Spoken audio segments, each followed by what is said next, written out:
అఘోర సంప్రదాయాలు ఏం చేస్తారు, అంధకారాన్ని రెచ్చగొడతారు. నార్మల్గా మీరు ఋషులకి అఘోరికి వీళ్ళు కూడా పరమాత్మ శివుడి కోసం సాధన చేస్తారు. ఋషిమునులు అఘోర వాళ్ళు కూడా చేస్తారు. కాకపోతే నార్మల్ ఋషులు ఏం చేస్తారు, ఇక్కడ ఇవ్వలేరు, ఇక్కడ సాధన చేసుకుంటారు చేస్తారు. అఘోర వాళ్ళు కావాలని పబ్లిక్ ఫుల్ సౌండ్ మధ్యలో పోయి సాధన చేస్తారు. ఇక్కడ కూడా నాకు శివుడు కావాలి, నేను అంత వీక్ ఉండొద్దు, నేను ఎక్కడ ఉన్నా నేను కిదర్ బిసేపి మేము శివుకు ప్రాప్తి కల్లా.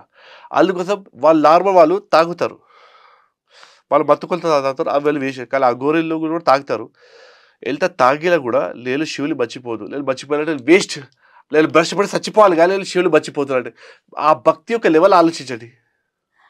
అంటే నేను తాగిన తర్వాత కూడా నేను శివులు మర్చి, అందుకోసం అందులో మహాలేష పూజలు ఇవన్నీ జరుగుతాయి. అఘోర సంప్రదాయాలు సీక్రెట్ పూజలు ఇవన్నీ బయట చెప్పరు. వీటి గురించి ఎవరు అఘోరులు కూడా ఎక్కువ డిస్కస్ చేయలేదు వరకు నేను చెప్తున్నాను.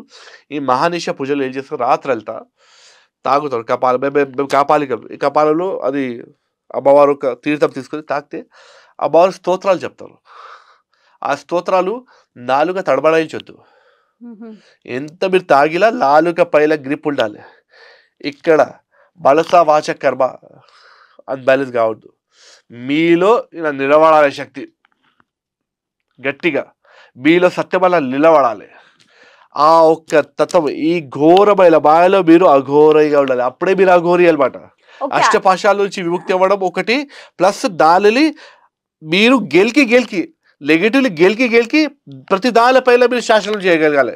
ఇప్పుడు మీరు అఘోరి అంటే ఎట్లా తెలవాలి, ఇప్పుడు ఘోరాలు గెలుచుకున్న వాడే అఘోరి, ఘోరాల నుంచి పారిపోవడం అఘోరి కాదు. అయితే ఇప్పుడు గంజాయి అందుకుని తాగుతూ ఉంటారా? గాంజాయి రహస్యం ఏంటంటే అమ్మా, యాక్చువల్గా అన్నిటికన్నా ప్రధానంగా అందరికీ ఎక్కువ తెలిసింది ఏంటంటే గాంజాయి తాగడంతో ఆ హీట్నెస్, బాడీ మంచి హీట్ ఉంటుంది. ఈ హిమాలయ ఆది క్షేత్రాలు ఏంటంటే చాలా చల్లగా ఉంటుంది. ఆ క్షేత్రంలో కూర్చొని జపం చేసుకోవడం అంటే అందరికీ సాధ్యం కాదు. నార్మల్గా బిగినర్స్లో అలవాటు కావాలంటే వాళ్ళు ఏం చేస్తారు, గాంజాయిలు తాగడం స్టార్ట్ చేస్తారు. దానిలో బాడీలో ఒక హీట్ ఫామ్ అవుతుంది. ఇంకా గాంజాయిలో కూడా మత్తు, ఇప్పుడు భక్తి అనేది ఒక మత్తు, భక్తి మత్తు రావడానికి ఒక సపోర్ట్గా మత్తు తీసుకుంటారు. దట్ ఈస్ గాంజాయి మత్తు. గాంజాయి మత్తు నుంచి మెల్లగా శివుడు పాడుతూ భక్తి మత్తులు ఎంత పెంచుతారంటే గాంజాయి మత్తు మర్చిపోవాలి. ఇంకా లాస్ట్లో శివోహం భావంలో వెళ్ళిపోయి శివోహం యోగం అయిపోవాలి. అందులో ప్రపంచం మాయ, everything zero, only Shiva is there. That is ఆ ఒక లెవెల్ సాధించుకోవాలి. అది అనమాట. ఇక్కడ ఈ అఘోరీలలో స్త్రీలు కూడా ఉంటారా? ఆత్మ అందరికీ ఉంది. మీకు నార్మల్గా చెప్తున్నాను, నార్మల్గా ఈ ఆత్మ అందరికీ ఉంది. ఇక్కడ ఏంటంటే చాలా మందిలు స్త్రీలు గాయత్రి మంత్రం చేయొద్దు, స్త్రీలు ఈ మంత్రాలు చేయొద్దు, స్త్రీలకి ఆ పర్మిషన్ లేదు, ఈ పర్మిషన్ లేదు చెప్తారు కదా. దాని గురించి కొంచెం ఒక చిన్న క్లారిటీ అనేది కూడా చాలా ఇంపార్టెంట్. ఎందుకంటే చాలా రోజుల నుంచి ఈ భ్రమ వ్యాపారం నడుస్తుంది. దాన్ని భ్రమ వ్యాపారం అంటారు, లేదా భ్రమంలో పాపం అవిద్యలో పబ్లిక్ ఉన్నారు. కాబట్టి నేను చెప్తాను, ఈ దేహంని పురి అంటారు. పురి అంటే సిటీ, నవరంధ్రాల పురి. ఈ నవరంధ్రాలు అంటే 9 ద్వారాలు ఒక సిటీకి. ఈ పురికి శాసించేది ఒకడు ఉన్నాడు, రాజు.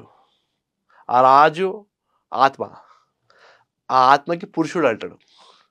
అందుకోసం మంత్రాలు పురుషులే చేయాలి. అంటే ఆత్మతోని మంత్రాలు చేయాలి, దేహంతో కాదు. అంటే బయటగా డ్రామాటిక్గా కాదు, లోపల నుంచి మంత్రాలు చేయాలి. దేహం స్త్రీ, ఆత్మ పురుషుడు. లేడీస్లో కూడా పురుషుడు ఉన్నాడు, ఆత్మ ఉంది. అక్కడి నుంచి మంత్రం మీద చెప్పొచ్చు. లేడీస్ జెంట్స్ కాదు, ఇక్కడ స్త్రీ పురుష అంటే పురుషుడే మంత్రాలు చెప్పాలి, పురుషే గాయత్రి మంత్రం చెప్పాలి. ఈ పురుషు అంటే అక్కడ ఆత్మ అనమాట అక్కడ.